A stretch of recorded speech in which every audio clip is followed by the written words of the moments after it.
Hi, I'm Jane from ARKObots. Today we're going to learn how to program, construct and drive your own combat robot. Let's get into it. The components that you're going to need are a 3D printed shell. This is either one you've printed yourself or ARKObots will supply you with one. Your electronics that we soldered and assembled in a previous video. Wheels, and finally screws. Now screws are optional because some designs you need to use screws to attach the lid, but some other designs use blue tack. So the tools you're going to need are hot glue gun with hot glue sticks, pliers, side cutters, screwdriver, preferably Phillips head, and finally blue tack. So before starting the assembly of your robot, you want to plug in your hot glue gun so it's preheating while you do the first steps of your robot. So sometimes what happens when you're turning on your transmitter is it gives you this screen. Now this screen is telling you that some of your switches are in their up positions and we need to lower the throttle. To do this, we bring this one down, we double check that all these switches are in their upmost position. So we hold it, see this one's in its utmost, then we move that one, and now it's good to go. So now we're going to program your transmitter so that when you push forward on this stick, it pushes both of your motors forward. To do this, we turn the transmitter on. Next we hold OK. Once it will be in the menu screen. So we want to go to this one. To do this we hit down and then we hit OK. From here we keep hitting down until we get here. From here we hit OK. Now we want to turn this on. To do this we hit down. Now it's on. Next we hit OK. Now we have channel 1 and channel 2, which are currently both at 50%. This means you're getting 50% power of your motors.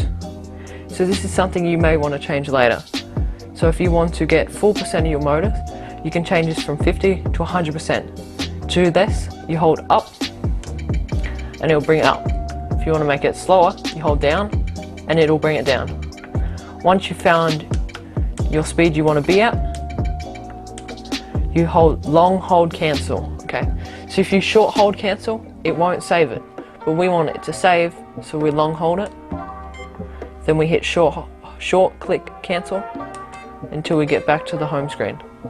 So now you're ready to roll. So now we're going to be binding the transmitter and receiver together. To do this, we grab our receiver and plug it into the connector, making sure that there's no power in your circuit, so the LED shouldn't be on. From here, we'll bring our transmitter in, hold the bind key, switch it on, should say RX binding, and we can let go of the key from there. Now we come over here, hold the little button underneath, and then turn it on. Now they should be bound. We'll turn off the transmitter, turn off the receiver, turn them both back on again. And as you can see now, there's a blue light, a steady blue light under the receiver. So after we've bound the receiver, we can grab our motors, grab the cable, and then place it into connector. Now there's a little notch, so you have to line them both up. Once you've done that, place it in. Repeat for both of the motors.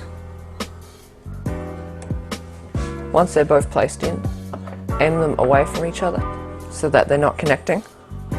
Bring in your transmitter, turn it on, turn on your receiver, and since we've already programmed it, now if we push forward, they'll both spin forward, and if we push backwards, they'll both spin backwards. So for the robot assembly, you'll need to take apart your components. So simply just take them all apart.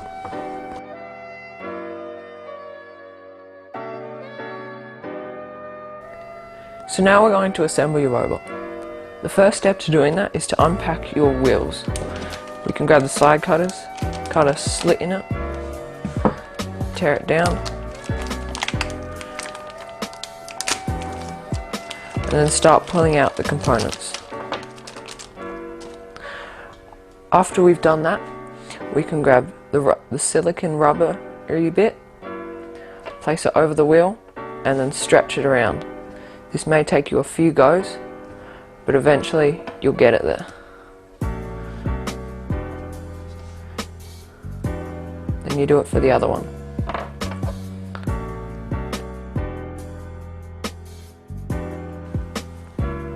The first step to assembling your robot is to grab your 2 motors and 2 wheels and your chassis.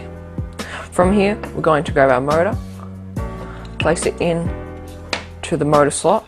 We're pushing it down with our thumb, and then after that we push it flat against this post. Once we've done that, we do it the same for the other side.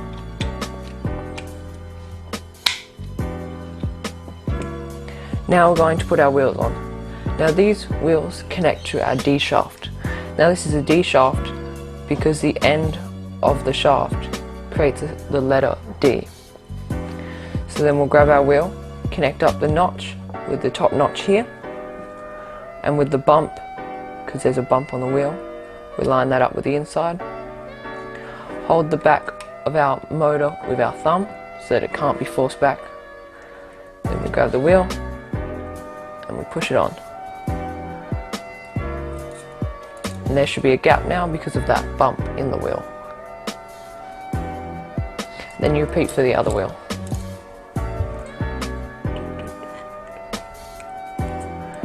Now this may be hard because these are brand new wheels, so they may have a lot of friction on them, but once they're in, it should become easier. So there we go. So the next step is to place some hot glue on top of the metal part of your motors. Now you want to put it on only the metal part, because if we put it on top of the gears, we could get our gears stuck. So 1 motor, 2 motors, that's all you need. So now we're going to plug in the motor cables. Just like the assembly, there's a notch and we have to line them both up. Plug in 1, plug in the other. Now this shell has been designed so that there's slits for your motors to go in. So if we bend the motors, and then we can place them into the slits.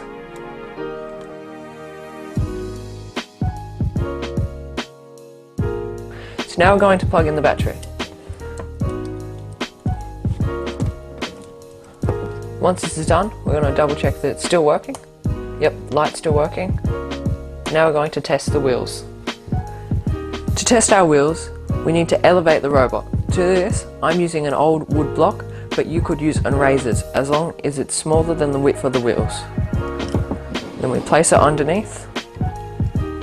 A tip to know which way your wheels are spinning is to grab some masking tape. I've already pre-cut some.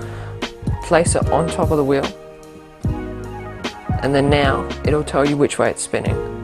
So I'll do this for both wheels. Now we'll turn it on. Turn on the transmitter. From here we'll push forward on the stick, and just to let you know, I've turned it up to 75% power. Okay, so as you can see, one's spinning forward, this one is spinning forward, the other one's spinning backwards. So this is a problem that we need to fix, because in battle you don't want to be spinning doing circles. To fix this, we long hold OK, click down till we're here, click OK again. Now we're going to go into reverse, click OK. Now we have to test to see which wheel it is. So what we're going to do is we're going to click OK, because since we're using channel 1 and 2, these motors are on channel 1 and 2. To fix this, we're going to hit up, which is going to push it down, and then we're going to test to see if it's the right wheel. Yes, it is the right wheel. So now that we know that, we can long hold cancel, that will save it. Back to the main screen, and now they're both going forward. Now if you had the problem but it was in the other wheel, then you would reverse the other wheel. So now we're going to put the components inside the shell. First of all, we're going to add some blue tack. Now what's good about blue tack is it means we can hold it down temporarily, but then when we need to do repairs, we can just pull the component off. Firstly, we're going to put the receiver in, like so. Now we're going to put the battery in. Okay, that's an issue. This design doesn't allow the battery to fit in. To fix this, I would add width between these two pillars. Now because from this point to this point, it's 115 mils, and the total size limit is 125 mils, I've still got 10 mils of wiggle room. So temporarily, I'm going to put the battery in like this. So this is your receiver. On it we have your antenna. Now this antenna can easily come off, and it's a bit tricky to put back on. But like all electronics, we have to be careful when using it. So now we're going to test your robot. To do this, turn on your transmitter, turn on your receiver. So now if you push forward, it'll push you forward. If you push backwards, it'll push you backwards. If you turn to the left, it'll spin you in leftwise. And same with right. So now we'll get driving.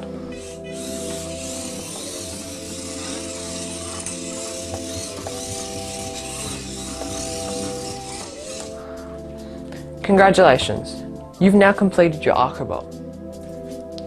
Well done, you've finished your ARKOcombat robot. My top 3 tips for you is to continue driving, to take care of your electronics, and to keep your battery charged. See you in the arena.